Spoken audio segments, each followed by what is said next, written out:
Hello everyone. Today we will discuss bases and dimensions. Now, if suppose you have a vector space V and beta is any subset of that vector space, then we say that this set beta is a basis of V if it satisfies two conditions. First, that beta is linearly independent, that is all these x1, x2, xn are linearly independent. If you take this summation ai xi equal to 0, then all these coefficients ai will be 0. And second, that beta generates V, that is span of beta is equal to V. So any element of V, say x, can be represented as a linear combination of elements from beta. So x is equal to a1 x1 plus a2 x2 till an xn, where ai's belong to field F. So a basis beta for a vector space V is a linearly independent subset of V that generates V. We also say that vectors of beta form a basis for V. Let us have a look at some examples. If suppose you have an empty set phi, then span of phi is singleton 0 and phi is linearly independent. So we see that this phi is a basis for 0 vector space. Second example, if suppose you have field F, then this vector space F to the power n is basically n copies of field F. So we have Fn. Now we define E1 as 1, 0, 0, where 1 is at the first position. So E2 is 0, 1, 0, 0, 0. So 1 in E2, 1 is at the second position. So any Ej, we have 1 at the jth position and rest are 0.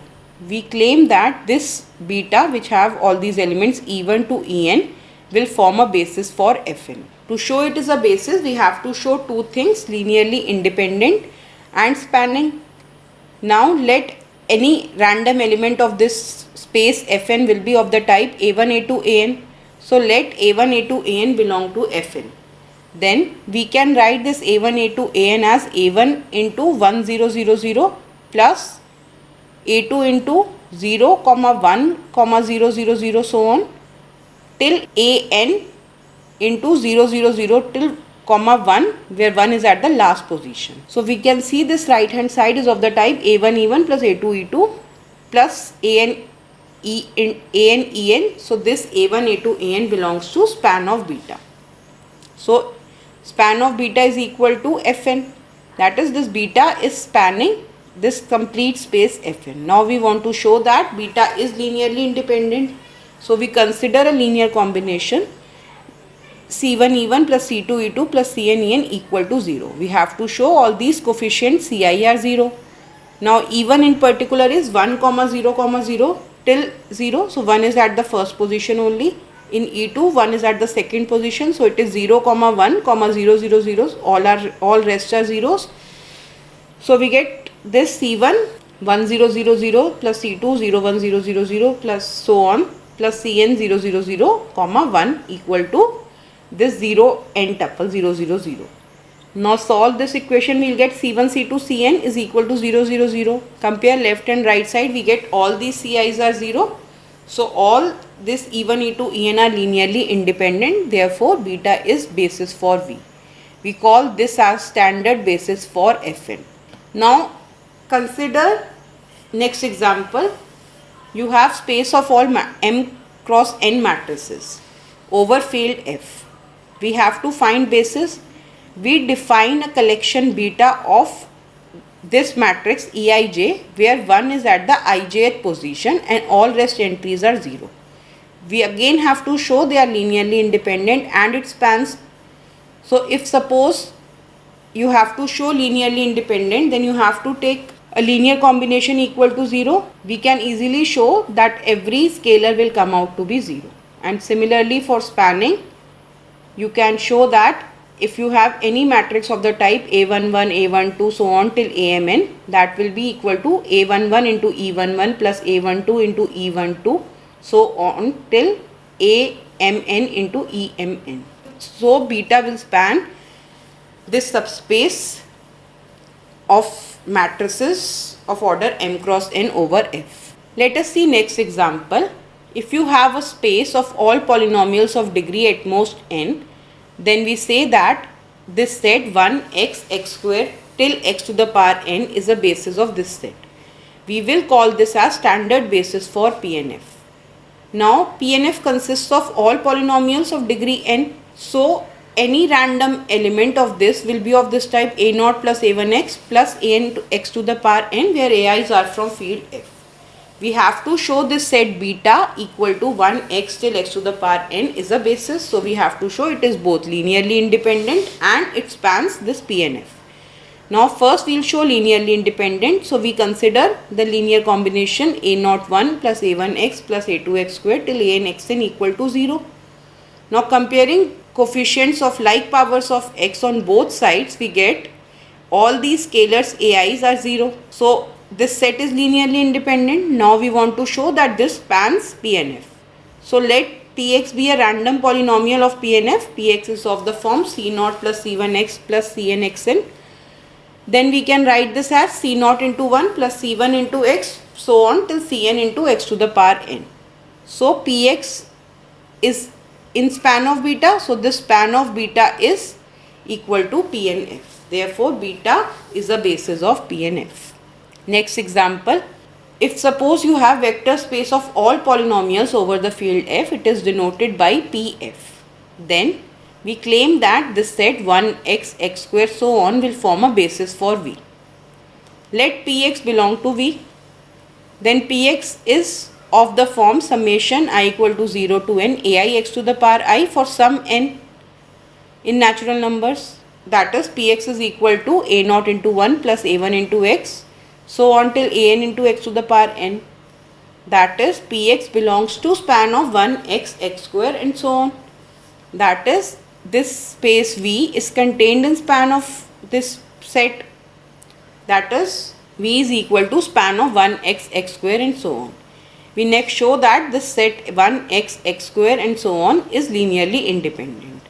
So let, if there exists finitely many elements, suppose xt1, xt2 so on till xtm in this collection 1x, x square and so on, such that the linear combination is equal to 0.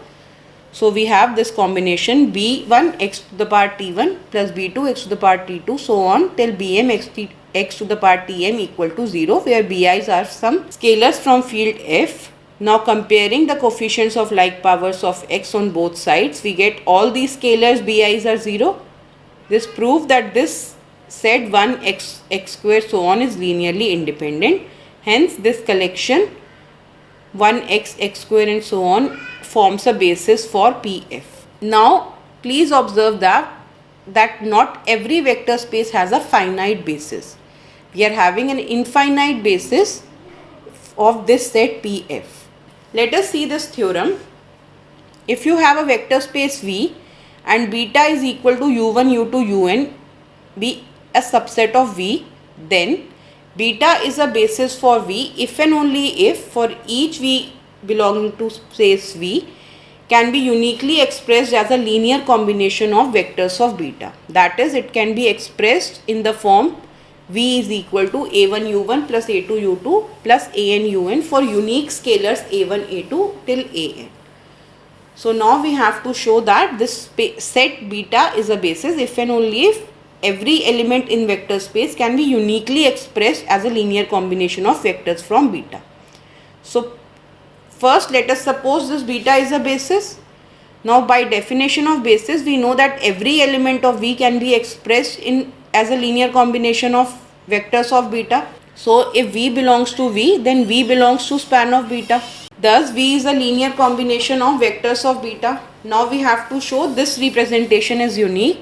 So suppose there are two ways of representing V. If V is equal to a1 u1 plus a2 u2 till an un and V is equal to b1 u1 plus b2 u2 till bn un, then subtract both these representation, we get a1 minus b1 times u1 plus a2 minus b2 times u2 till an minus bn times un is equal to 0.